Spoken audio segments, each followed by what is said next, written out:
नमस्कार छोट्या वैज्ञानिकांनो आणि अंतराळ प्रेमींनो. आपल्या भन्नाट अंतराळ सफरीमध्ये पुन्हा एकदा तुमचं मनापासून स्वागत आहे. आजचा प्रश्न जरा खास आहे. तुम्ही कधी एखाद्या चंद्रावर काळोखाने झाकलेला प्रदेश पाहिलाय का? आणि त्या प्रदेशाचं नाव जर मॉर्डोर असलं तर? होय मित्रांनो, आज आपण भेट देणार आहोत चारॉन या अद्भुत चंद्राला, जो प्लुटोचा सर्वात मोठा साथीदार आहे.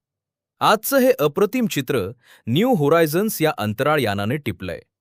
14 जुलै 2015 रोजी जेव्हा न्यू होरायझन्स प्लुटोच्या सर्वात जवळून उडत गेलं, तेव्हा त्याने चारॉनचे असे आश्चर्यकारक फोटो पृथ्वीवर पाठवले. आणि छोट्या वैज्ञानिकांनो, जर तुम्हाला वाटत असेल की प्लुटो खूप दूर आहे, तर तुम्ही अगदी बरोबर आहात. प्लुटो आपल्या सूर्यमालेच्या दूरच्या भागात आहे, जिथे सूर्य फक्त एक तेजस्वी ताऱ्यासारखा दिसतो. आता नीट निरीक्षण करा. चारॉनच्या उत्तर ध्रुवाजवळ तुम्हाला एक मोठा गडद भाग दिसेल.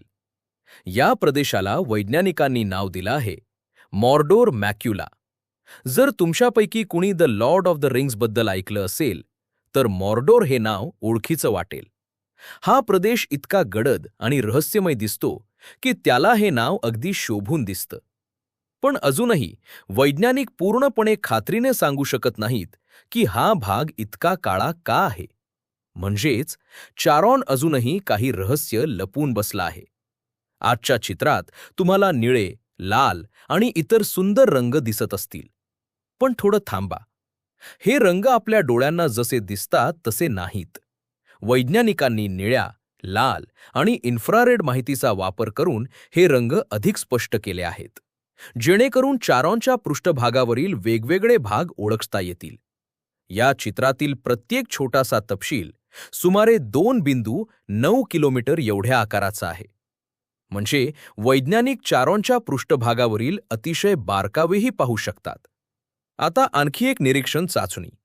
तुम्हाला चारॉनच्या पृष्ठभागावर लांबच लांब रेषा दिसत आहेत का? जर दिसल्या असतील तर अभिनंदन. तुम्ही चारॉनवरील प्रचंड भेगा आणि दऱ्या पाहत आहात. या भेगा इतक्या मोठ्या आहेत की त्या जवळजवळ संपूर्ण चंद्राभोवती पसरलेल्या दिसतात. वैज्ञानिकांना वाटतं की खूप वर्षांपूर्वी चारॉनच्या आत मोठे बदल झाले असावेत, ज्यामुळे त्याच्या पृष्ठभागाला तडे गेले. जणू एखाद्या गोठलेल्या बर्फाच्या गोळ्यावर भेगा पडाव्यात तसं. चला पाहूया तुमचा अंदाज किती बरोबर आहे. चारॉनचा व्यास आहे सुमारे 1214 किलोमीटर. तो पृथ्वीच्या आकाराच्या फक्त 10व्या भागा एवढा आहे. पण इथे एक मजेदार गोष्ट आहे. तो प्लुटोच्या व्यासाच्या जवळजवळ अर्धा आहे. म्हणूनच चारॉन हा आपल्या सूर्यमालेतील सर्वात मोठ्या साथीदार चंद्रांपैकी एक मानला जातो.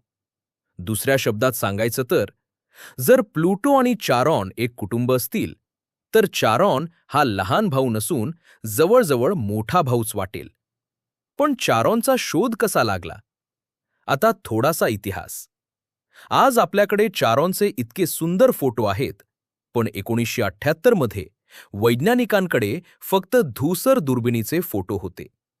त्या फोटोंमध्ये प्लुटोच्या कडेला एक छोटासा उंचवटा दिसत होता.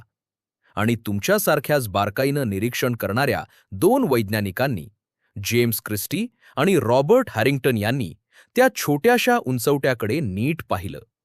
आणि मग त्यांनी चारॉनचा शोध लावला. कधीकधी एखादा मोठा शोध लावण्यासाठी फक्त एक गोष्ट लागते: बारकाईनं निरीक्षण करण्याची सवय. मित्रांनो, चारॉन हा फक्त एक चंद्र नाही. तो आपल्याला सांगतो की सूर्यमालेच्या दूरच्या थंड भागांमध्येही किती आश्चर्यकारक जगं लपलेली आहेत.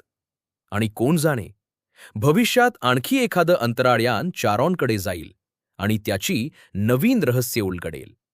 मित्रांनो, आजची चारॉन आणि मॉर्डोर मॅक्युलाची सफर तुम्हाला कशी वाटली?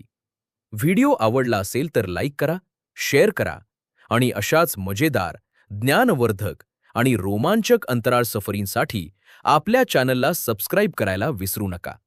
पुन्हा भेटूया एका नव्या अंतराळ रहस्यासोबत. तोपर्यंत नीट निरीक्षण करत रहा, प्रश्न विचार